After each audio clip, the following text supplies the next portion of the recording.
Okay. No no no అసలు no videos ఏంటి అనేది కూడా మీకు తెలియదు. అడగండి గారు, ఉదయ్ గారు, నేను ఒక్క క్వశ్చన్ అడుగుతా, ఒక్క క్వశ్చన్ అడుగుతా, నో ఒక్క క్వశ్చన్ అడుగుతా, నాకు తెలుసు. ఒకే ఒక్క క్వశ్చన్ అడుగుతా, దానికి ఒకే నాకు తెలియదు, నిజంగా నాకు తెలియదు, ఇది చాలా మందికి తెలియాల్సిన విషయం. అడగండి గారు, బయట పెడితే తప్పు ఎవరిదాన్ని? మీరు న్యాయ నిర్ణేతలా మీరు లేకపోతే మీరు న్యాయం తీరుస్తారా? ఏమన్నారు ఒకసారి మళ్ళీ? న్యాయస్థానాల మీ చట్టాలు ప్రజలు తీర్పును న్యాయస్థానాలు ఏకీభవిస్తాయా, సమర్థిస్తాయా? ఆ వీడియోస్ లో ఏమున్నది? ఈమె విత్ కన్సెంట్ ఉందా, వితౌట్ కన్సెంట్ ఉందా? ఒకటి. దాని తర్వాత at the stage of intoxication తోని ఆ అబ్బాయి కలిసి ఉన్నారా, లేదంటే విత్ కన్సెంట్ ఉన్నారా అన్నది ఆ వీడియోలు చెప్తాయి. ఓకే, విత్ కన్సెంట్ ఉండొచ్చు, విత్ కన్సెంట్ ఉండొచ్చు. ఇప్పుడు వాడు దొంగ అని చెప్పేసి వాడిని తప్పు పడుతున్నారు రోహిత్ గారు, ఆ అబ్బాయి తప్పుడు పడతా ఉన్నారు.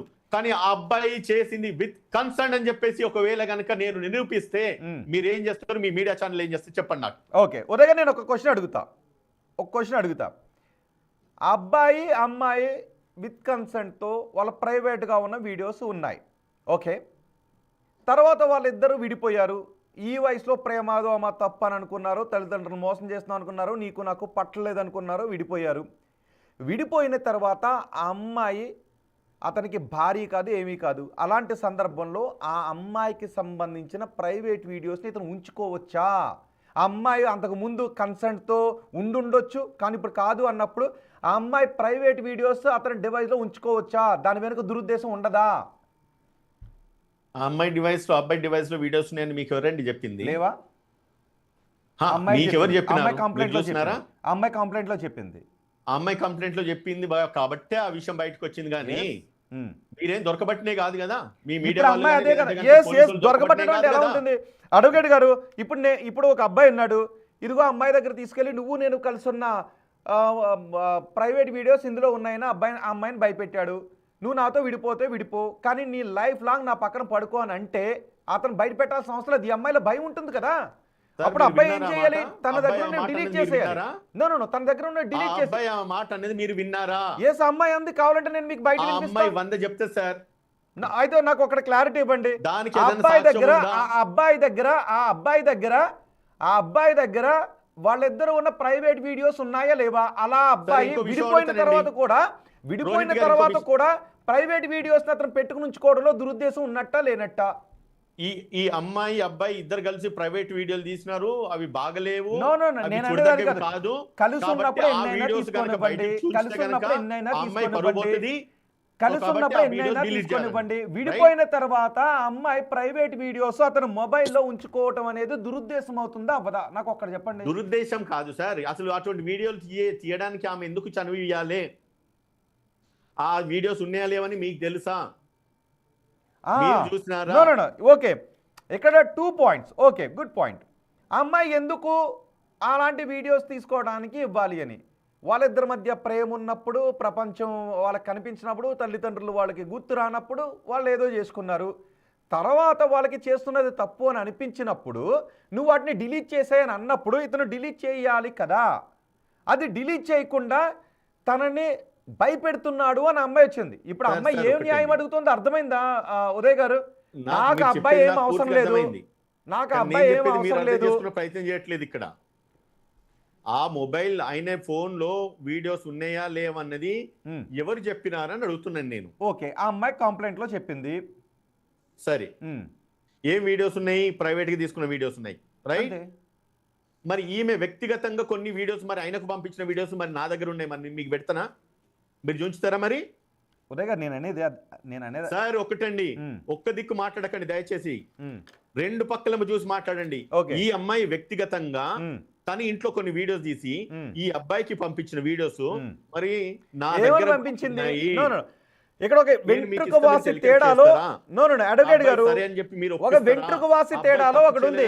ఇప్పుడు నేను ఒకటి చెప్తా. అడ్వకేట్ గారు, అమ్మాయి కూడా భాగస్వామ్యురాలని చెప్పి మీరు తెలియజేస్తారా? ఎస్ అడ్వకేట్ గారు, ఒకవేళ అమ్మాయి బెదిరించడానికి పెట్టున్నట్లయితే అమ్మాయిది తప్పని చెప్తా. కాదు, ఇద్దరి మధ్య అంతా బాగున్నప్పుడు, ప్రపంచం వాళ్ళ కళ్ళ ముందు కనపడనప్పుడు, తల్లిదండ్రులు వాళ్ళకి గుర్తు రానప్పుడు, వాళ్ళిద్దరూ ఏదో చేసుకున్నప్పుడు వాళ్ళిద్దరి మధ్య షేర్ అయినటువంటి వీడియోలు బెదిరింపుల కిందకి రావు. కానీ వన్స్ వాళ్ళిద్దరి మధ్య చెడిన తర్వాత ఇదిగో నీ వీడియో నా దగ్గర ఉంది, ఇదిగో నీ వీడియో. ఇప్పుడు కొన్ని సోషల్ మీడియాలో కొన్ని జరుగుతున్నాయి. ఏంటి అంటే ఎవరో తెలియని వాళ్ళు వచ్చి సోషల్ మీడియాలో వాళ్ళతో పరిచయాలు ఏర్పరచుకొని వాళ్ళతో న్యూడ్ చాట్ చేసి కొంతమంది అమ్మాయిలు చేస్తున్నారు. ఈ విషయం అసందర్భం అబ్బాయిలు జాగ్రత్తగా ఉండండి. ఆ అమ్మాయిలు ఏం చేస్తున్నారంటే కొంతమంది న్యూడ్ చాట్ లాంటివి చేయించుకున్న తర్వాత మళ్ళీ ఆ అబ్బాయి ఫోన్కి పెట్టి నువ్వు నాకు డబ్బులు వేయకపోతే నిన్ను మోసం చేస్తాను కొంతమంది అమ్మాయిలు ఉన్నారు. అది తప్పు అవుతుంది. ఎప్పుడు తప్పు అవుతుందంటే మోసం నన్ను చేస్తున్నాడు నా అబ్బాయో అమ్మాయో కంప్లైంట్ ఇవ్వనంతసేపు అది మోసం కాదు. వన్స్ కంప్లైంట్ ఇచ్చిన తర్వాత అది మోసమే. సో వాళ్ళిద్దరికీ బాగున్నప్పుడు అమ్మాయి ప్రైవేట్ వీడియోస్ పంపించినా అబ్బాయి ప్రైవేట్ వీడియోస్ పంపించుకున్నా తప్పు కాదు. ఆ పంపిన దాంట్లో ఉద్దేశమే motive is most important here. సరే సార్, నేను ఒక క్వశ్చన్ అడుగుతా మిమ్మల్ని. నేను ఒక ప్రశ్న అడిగితే సమాధానం చెప్తారా? వీడియోస్ మరి ఇద్దరు దగ్గరలో ఉన్నాయి, ఇద్దరు మొబైల్ డివైస్ లో ఉన్నాయి. అమ్మాయి అబ్బాయిని కూడా బ్లాక్ మెయిల్ చేస్తుందని మీరు ఎందుకు అనుకోవద్దు? ప్రూవ్ చేయండి, సాక్ష్యం చూపించండి. అబ్బాయి చెప్పలేదుగా చేస్తుందని. మీరు కూడా ప్రూవ్ చేయండి. మీరు ప్రూవ్ చేయండి సార్. అలిగేషన్ రేజ్ చేసినారు కదా, ఓకే, బ్లాక్ మెయిల్ చేస్తుందని మీరు మీడియా ఛానల్ మాట్లాడుతున్నారు కదా, మీరు ప్రూవ్ చేయండి. అమ్మాయి తప్ప, అబ్బాయి బ్లాక్ మెయిల్ కాదు, అబ్బాయి బ్లాక్ మెయిల్ చేసినాడని చెప్పి ప్రూవ్ చేయండి. ఇదే అమ్మాయి అన్నాడండి నాతో. వెరీ గుడ్ పాయింట్ ఉదయ్ గారు.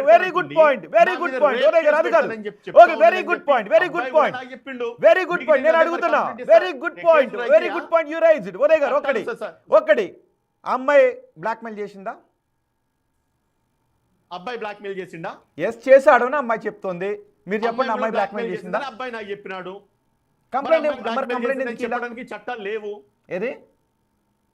అమ్మాయి కూడా నన్ను బ్లాక్ మెయిల్ చేసింది, ఈ వీడియోస్ నేను పెట్టుకొని నువ్వు నా మీద సెక్షువల్ అసాల్ట్ చేసినావు అని చెప్పి నేను నీ మీద రేప్ కేసు పెడతానని చెప్పి ఆమె కావాల్సిన డిమాండ్స్ అన్ని కూడా వీని ముందు పెట్టి వీని బ్లాక్ మెయిల్ చేసిందని చెప్పి అబ్బాయి కూడా చెప్పుకొస్తా ఉన్నాడు. వాళ్ళ తల్లిదండ్రులతో మాట్లాడినాడు.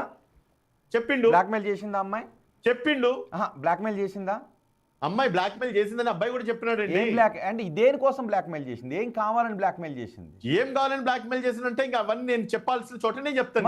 మరి అంతేగా, మీరు జస్ట్ దానికి సరిపడే చట్టాలు లేవు కదా. దేనికి ఉన్నాయి? అది కూడా చీటింగ్ ఎందుకు, మోసం కిందకు వస్తుంది. మీకు అఫ్ కోర్స్ అమ్మాయిల రక్షణ కోసం పెట్టినటువంటి చట్టాలు లాంటివి అబ్బాయిలకు లేకపోవచ్చు, కానీ మోసం నుంచో దగా నుంచో న్యాయం పొందడానికి కావాల్సిన సెక్షన్ ఐపీసీలోనూ ఉన్నాయి, బిఎన్ఎస్లోనూ ఉన్నాయి. ఇప్పుడు మీరు ఎవరు కూడా అబ్బాయికి మైకులు పెడతలేరు కదా, రమ్మనండి. ఇప్పుడు మీరు అబ్బాయికి పేరెంట్స్ రమ్మనండి, మాట్లాడదాం. అబ్బాయికి అన్యాయం జరిగింది, అబ్బాయి జైల్లో ఉన్నాడు, వాని జీవితం మొత్తం నాశనం అయిపోయింది. వీళ్ళిద్దరు కలిసి ప్రేమ అన్న ఒక పదంతో, ప్రేమ అన్న పేరుతో వీళ్ళు కలుస్తారు, బాగానే ఉంటారు, వీడియోలు తీసుకుంటారు. ఈమె డివైస్ లో వీడియోస్ ఉంటాయి, ఆయన డివైస్ లో వీడియోస్ ఉంటాయి. ఇవన్నీ దగ్గర పెట్టుకొని ఎప్పుడైతే అమ్మాయికి ఇంకొకరితోని రిలేషన్ ఏర్పరచుకుంటుందని చెప్పి అబ్బాయికి తెలిసిందో, ఇది వరకు మీరు ఏదైతే ఆ పాయింట్ దగ్గర క్లారిటీ ఇవ్వండి. అమ్మాయి ఇక్కడ వివాదం ఏంటి? మొదటి ప్రేమించిన అబ్బాయితో వీని జీవితం నాశనం చేసి ఈ రోజు జైల్లో కూర్చోబెట్టినారు కదా. నీకు ప్రేమించినప్పుడు అంతసేపు ఆయనతో సంవత్సరంన్నర మంచుకున్నంతసేపు ఇవి తప్పు కాదు. ఎప్పుడైతే నువ్వు తప్పు చేసావని చెప్పి అబ్బాయి అమ్మాయిని ప్రశ్నించినాడో అప్పుడు ఇది తప్పైందా? అమ్మాయి విత్ కన్సెంట్ ఆయనతో ఉన్నది అని కనుక, ఓకే, నాకు ఒక డౌట్ వచ్చింది. ఉదయ్ గారు, నాకు ఒక డౌట్ వచ్చింది. ఆయనతో కలిసి ఉందని ప్రూవ్ అయితే మీరు ఏం చేస్తారు? ప్రజలు ఏం చేస్తారు? ఎంతో మంది అబ్బాయికి వ్యతిరేకంగా కామెంట్స్ రాస్తా ఉన్నారు. అబ్బాయికి వ్యతిరేకంగా కామెంట్స్ రాస్తే వాళ్ళ తల్లిదండ్రులు చూసి ఏడుస్తా ఉన్నారు. ఈ రోజు వాళ్ళ అమ్మ ఉరి పెట్టుకొని చచ్చిపోతా అని చెప్పి అంటా ఉన్నది. ఆ పిల్లగాని తల్లి చచ్చిపోతే కనుక మీరు ఏం బాధ్యత వహిస్తారు? మీ మీడియా వాళ్ళు ఏం బాధ్యత వహిస్తారు? ఇప్పుడు మాట్లాడుతున్న మీ ప్రజలందరూ ఏం బాధ్యత వహిస్తారు? ఇప్పుడు వస్తున్న కామెంట్స్ అన్నిటికీ ఏం సమాధానం చెప్తారని చెప్పేసి ఇప్పుడు మీ మీడియా పక్షాలను నేను ప్రజలందరినీ అడుగుతా ఉన్నాను. నేను ఒక క్లారిటీ ఇస్తున్నా. అబ్బాయిని తల్లి కనుక చనిపోతే ఆ పిల్లోడు చచ్చిపోతా ఉంటుంది. ఒకవేళ ఆ పిల్ల కనుక ఆ అబ్బాయి కనుక చనిపోయి ఉంటే, ఆ అమ్మాయి పిల్లగాడివి తల్లి చనిపోయి ఉంటే మీరు ఏం సమాధానం చెప్తారు? ఒకవేళ ఈ అమ్మాయి చనిపోయి ఉంటే, నా ప్రైవేట్ వీడియోస్ ఉన్నాయి కదా, నా ప్రైవేట్ వీడియోస్ ఉన్నాయి. వాళ్ళమ్మ చనిపోతుంది అనేది కాదు. ఈ రోజు నష్టపోయి జైల్లో ముగ్గుతుంది ఎవరండి?